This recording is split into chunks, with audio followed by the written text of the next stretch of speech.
Assalamualaikum warahmatullahi wabarakatuh. Alhamdulillah hari ini kita dapat sambung pelajaran kita kelas terjemah dan tafsir ringkas. Kita akan sambung pada ayat seterusnya, ayat yang ke-27. Kalau sempat dah 27, 28, kalau sempat 29 pun insya-Allah taala. A'udzubillahi minasyaitonirrajim. Bismillahirrahmanirrahim. Inna sesungguhnya. Inna sesungguhnya Allah la tidak, yastahyi tidak segan. Nanti saya terangkan apa maksud lagi daripada sini. La yastahyi segan atau tidak malu. Untuk yadriba, untuk kalau daraba sini dia ingat kalau kita ikutkan pukul. Darabu, pukul. Dan kalau kita katakan daraba biyadihi, maknanya dia telah pukul dengan tangannya. Tapi sini daraba apa? Daraba masalan. Bila bahasa Arab digunakan daraba lahu masalan, maknanya dia memberikan penerangan, memberikan penjelasan. Jadi maksud di sini yadriba masalan, untuk memberikan penjelasan atau penerangan. Apa? Ba'udatan, dengan nyamuk. Fama atau apa? Fauqaha. Fauqa maknanya di atas. Habnya. Tadilah nyamuk tadi. Ba'udatan. Fama fauqaha. Nanti saya terangkan kenapa fauqaha sini. Nanti saya terangkan. Fa maka amma apabila allazina orang-orang yang amanu beriman, bagi orang-orang yang beriman, fa maka ya'lamuna mereka mengetahui, annahu sesungguhnya ini atau ianya, al-haqqu hak, benar, min dari Rabb Tuhan, Rabbihim dari Tuhan mereka. Okey, saya harap saya tak laju. Banyak perkataan kita dah belajar. Jadi beberapa sajalah nanti kita akan perhatikan. Wa dan amma bagi atau apabila maka allazina orang-orang yang kafaru, yang ingkar. Fayaqulu fa maka yaqulu mereka mengatakan, madza apakah ini, arada inginkan, aradallah Allah Taala inginkan, Allah Ta'ala mahukan, bihadha dengan ini. Ini apa? Masalan, dengan permisalan ini. Yudillu disesatkan, bihi darinya, permisalan tadi, kathira ramai, wa dan yahdi diberi petunjuk, bihi darinya, kathira ramai juga. Yang dari misal ini yang sesat pun ramai, yang mendapat petunjuk pun ramai. Wama dan tidaklah, dan tidak, yudillu bihi tidak disesatkan darinya, illa melainkan al-fasiqin, iaitu orang-orang yang fasik. Okey. Sekarang kita lihat satu persatu perkataan-perkataan yang susahlah yang kita belum belajar sebelum ini. Yang pertama, yastahyi. Yastahyi ini fi'il mudhari dari perkataan haya. Jadi haya ni maksudnya malu atau segan. Tetapi haya juga bermaksud membuatkan seseorang itu menjadi malu dan menjadi sedih disebabkan malu tadi itu. Tapi di sini ada juga maksudnya, yastahyi ini maksudnya tidak berhenti. Maksudnya tidak berhenti. Seperti dalam perkataan Bahasa Arab ada disebutkan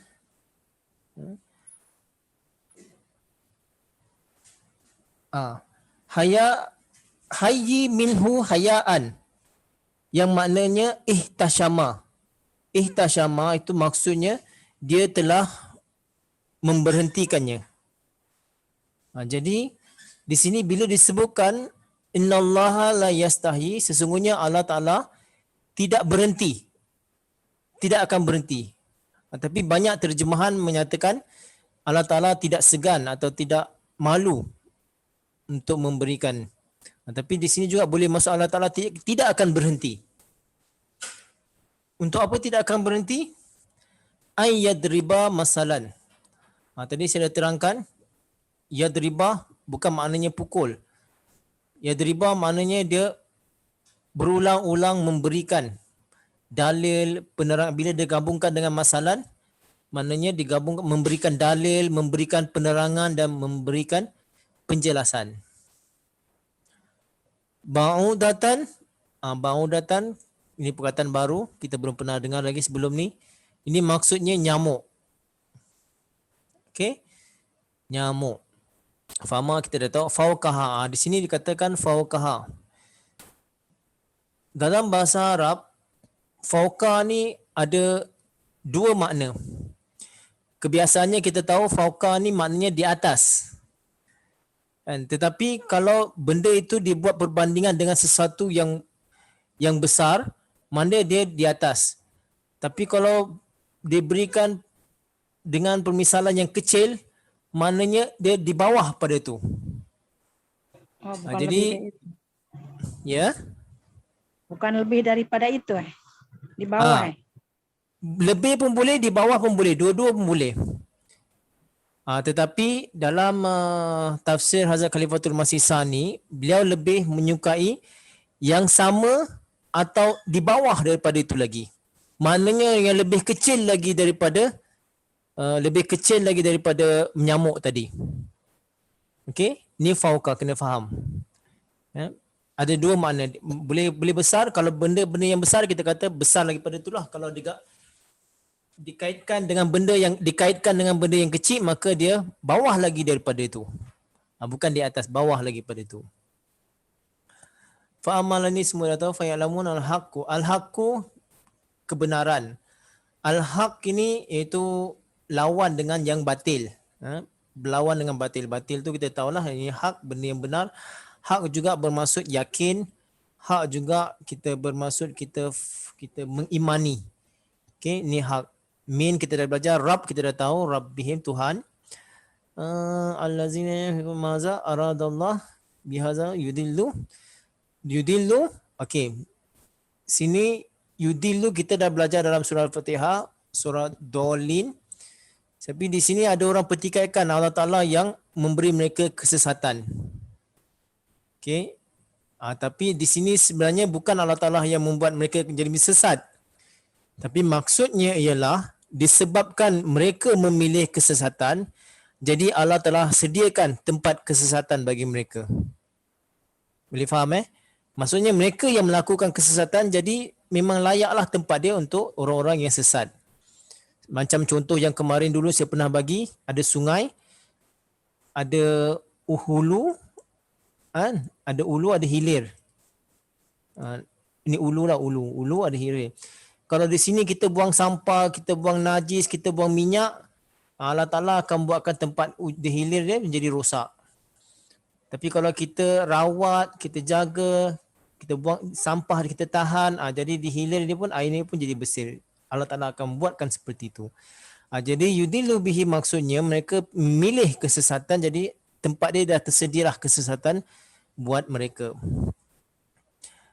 Yahdi kita dah belajar ihdinas surah dulu dalam surah Fatihah. Kasira maksudnya banyak. Yudillu sama fasikin. Fasik ni maksudnya orang yang, ni fasik dari isim fa'il fasik, fasikin jamak.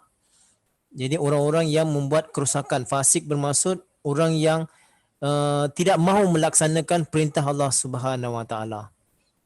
Bila tak mahu lakukan perintah Allah Subhanahu Wa Taala, mereka melakukan kerosakan di bumi. Jadi ini disebut fasik. Okey. Jadi kita lihat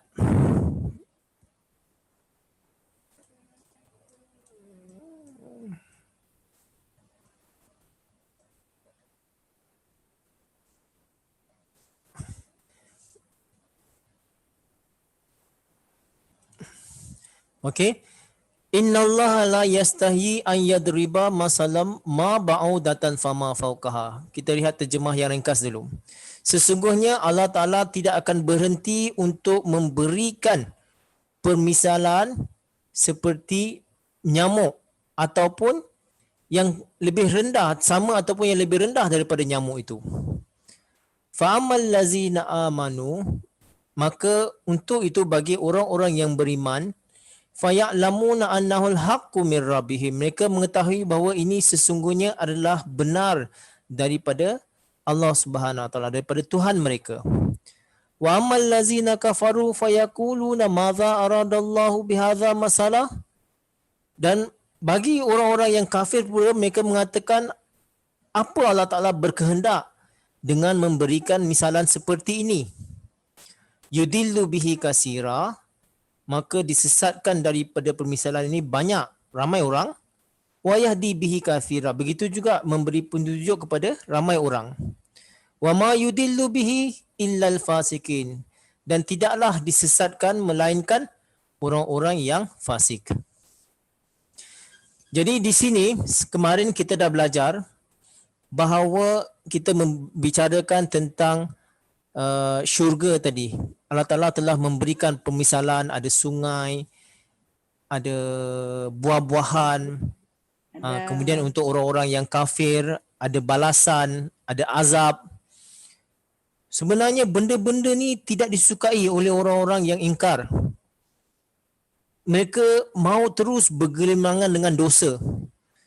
Mereka menganggap dosa-dosa yang mereka lakukan itu tidak akan dibalas. Tidak ada hari pembalasan. Mereka tak mau dengar tu. Kalau katalah mereka menganiaya anak-anak yatim atau mereka membunuh, mereka tak suka kalau ada pelajaran ada hari pembalasan. Mereka tak suka. Kalau ada pelajaran seperti itu masuk ke dalam fikiran mereka, mereka akan takut. Mereka tak akan aniaya anak-anak yatim. Mereka tak akan bunuh orang. Jadi bila ada pelajaran seperti ini, mereka memang tak suka. Sebab itu, orang-orang yang fasik, orang-orang yang melakukan kezaliman di muka bumi, mereka tak suka dengar hari pembalasan itu. Mereka tak suka dengar. Kenapa? Mereka hendak melakukan kerosakan di muka bumi ini, mereka harapkan tidak ada balasan daripada apa yang mereka lakukan di dunia ini pun maupun di akhirat. Sebab itulah ada di ayat lain digambarkan bahawa mereka katakan kalau hari pembalasan tu cuma sekejap saja. Kononnya mereka boleh tahan. Tetapinya bukan seperti itu. Kemudian ada juga orang-orang yang ingkar ini, mereka mempermainkan. Mereka katakan apalah Muhammad tu datang dengan bawa satu harapan untuk orang-orang yang masuk Islam yang masih lemah, masih miskin pada waktu itu, akan dapat kebun-kebun, akan dapat sungai, akan dapat apa lagi? Dapat pasangan, kan?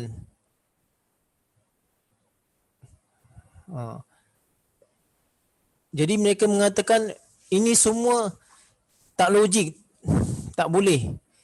Tak boleh terima akal. Mereka tak suka. Ini alasan yang mereka berikan. Tetapi Allah SWT menyatakan Innallaha la yastahi an yadriba, Allah Ta'ala tak akan segan-segan, tak akan berhenti untuk memberikan permisalan seperti yang di atas tadi. Malah sekalipun permisalan itu hanya seekor nyamuk saja atau rendah lagi daripada nyamuk itu pun Allah Ta'ala tak akan berhenti, tak akan segan untuk memberikan permisalan. Tapi mereka mempertikaikan. Itu maksudnya. Dan kalau kita lihat dalam gaya bahasa Arab, orang-orang Arab, kalau disebut saja pasal nyamuk, itu mereka anggap benda tu sangat rendah, sangat sangat biasalah. Cuba kita lihat apa yang kita lakukan kalau kita dapat tepuk nyamuk yang gigit darah kita di badan kita tu.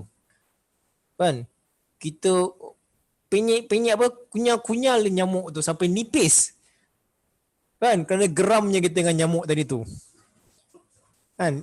Maknanya benda tu memang mudah bagi kita dan mungkin kita anggap remeh. Jadi orang-orang yang tadi tu mereka anggap benda ni remeh. Kalau bahasa Arab mereka kata kalau sebut pasal nyamuk mereka anggap remeh. Tapi dia tak tahu bagaimana daripada seekor nyamuk yang seperti itu boleh membawa malapetaka.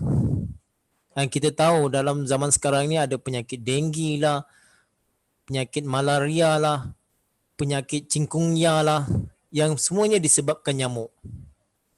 Kan?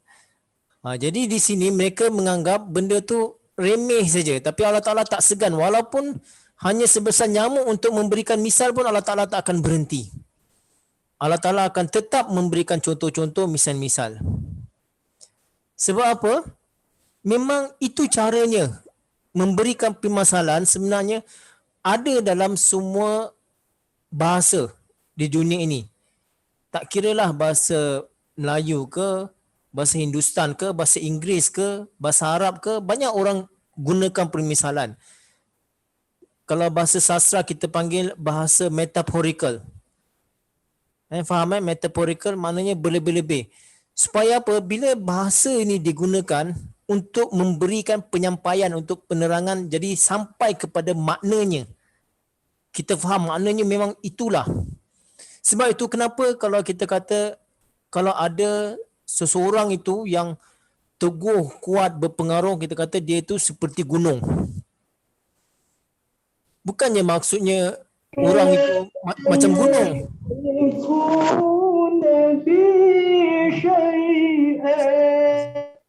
Siapa ni?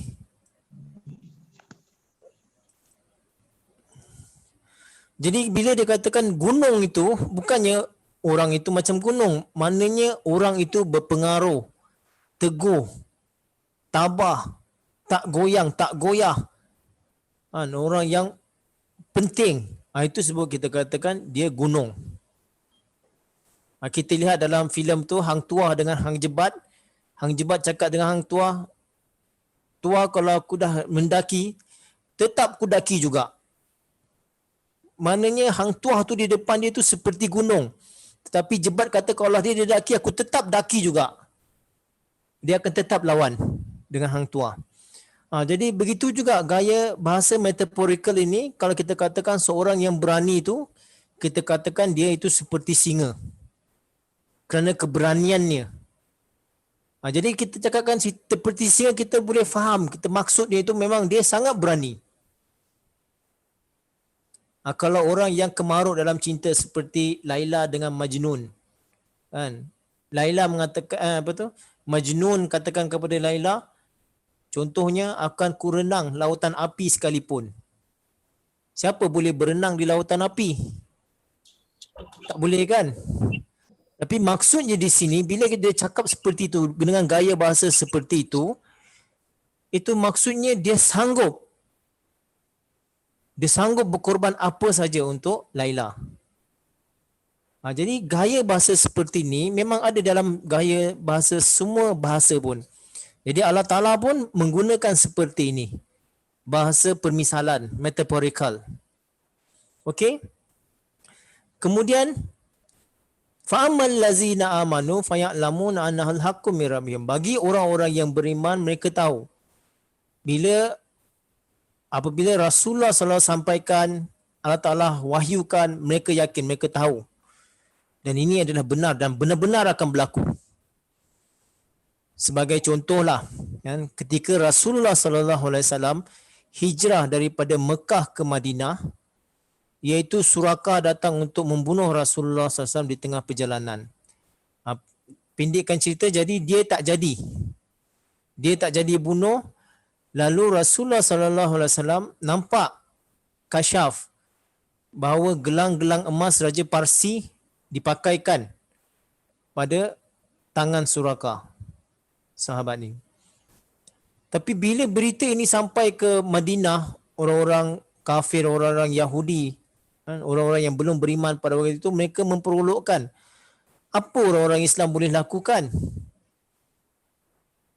Mereka merempat, mereka itu refugees, nak menakluk kerajaan Parsi yang kuat, yang gagah itu.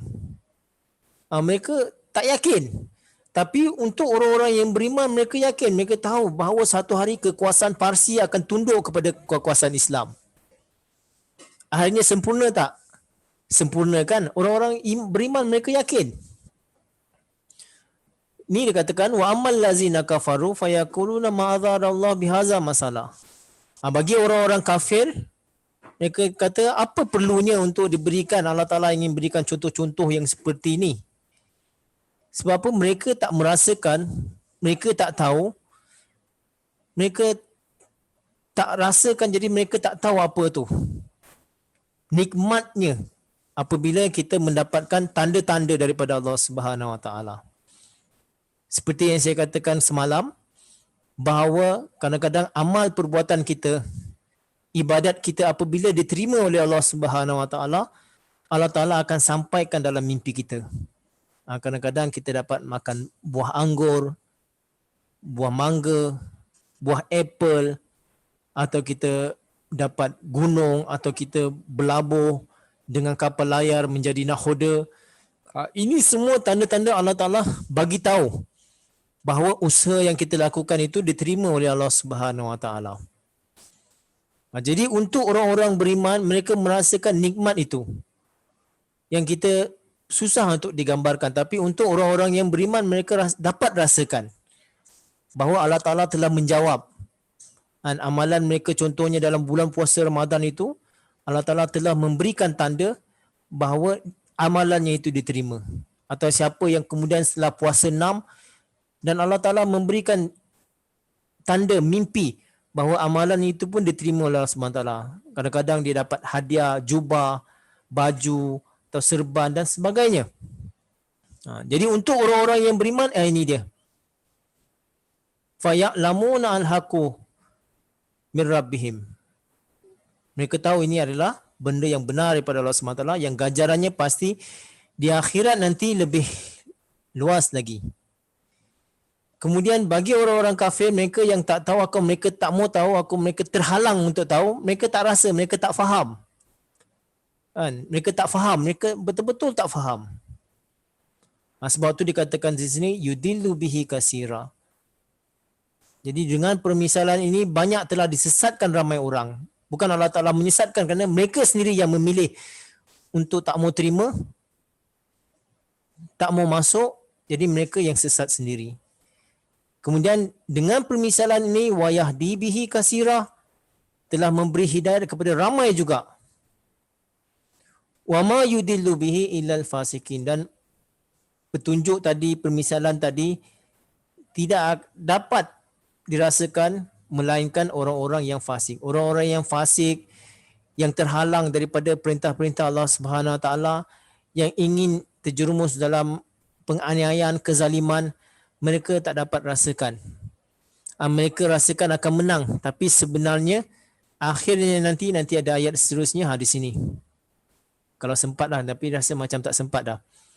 Kan? Mereka akan mendapatkan kerugian, orang-orang yang fasik.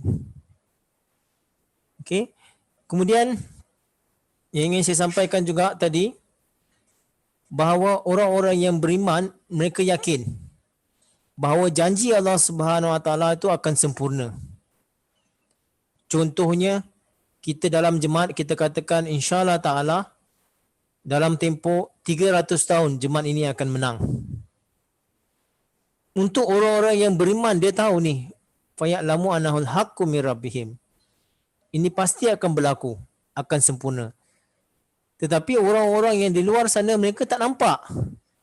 Mereka katakan macam mana jemaat nak menang? Jemaat kita kecil, tak ada masjid, solat sana sini berterabur.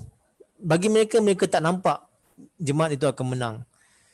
Sama juga dengan macam mana nak mengenangkan ekonomi dia di dunia moden zaman ini. Kerana riba dah berluasa, mereka tak nampak macam mana kita nak menghapuskan riba. Semuanya terlibat dengan riba. Arab Saudi yang negara yang menjadi panduan kita sebagai negara Islam, mereka juga pun terlibat dengan riba. Jadi bagaimana, siapa yang boleh menghapuskan riba? Tapi kita dalam jemaat, kita tahu, kita mengatakan bahawa sistem al-wasiat ini akan boleh menghapuskan sistem riba satu hari nanti. Tapi orang-orang di luar sana, orang-orang pakar ekonomi apa semua, mereka tak nampak. Dia kata macam mana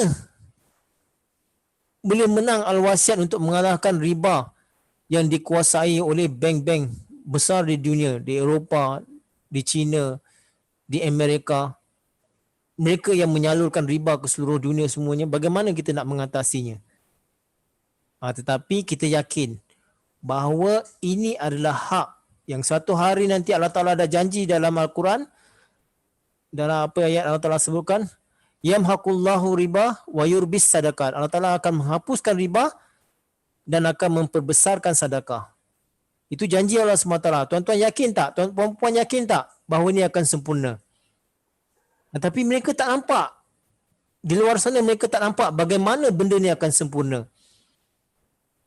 Tapi kita dah belajar, kita dah faham, kita yakin bahawa kalau semua orang telah menyertai sistem al-wasiat ini, kalau orang dah masuk biar dalam jemaah dan mereka pun juga menyertai sistem al-wasiat ini, insya-Allah al-wasiat ini, skim al-wasiat ini boleh menghapuskan riba dengan pelbagai program yang ada di dalamnya. Itu panjanglah, itu tak kita kena panggil sekretari wasiat pula lah nak terangkan nanti. Okey, saya rasa inilah saya dapat sampaikan untuk pada malam ini. Pelajaran saya ingatkan boleh sampai sini, tapi tak boleh kerana dah lebih 30 minit. Saya nak buka juga sesi soal jawab. Saya sudahi di sini. Wabillahi taufiq wal hidayah. Assalamualaikum warahmatullahi wabarakatuh.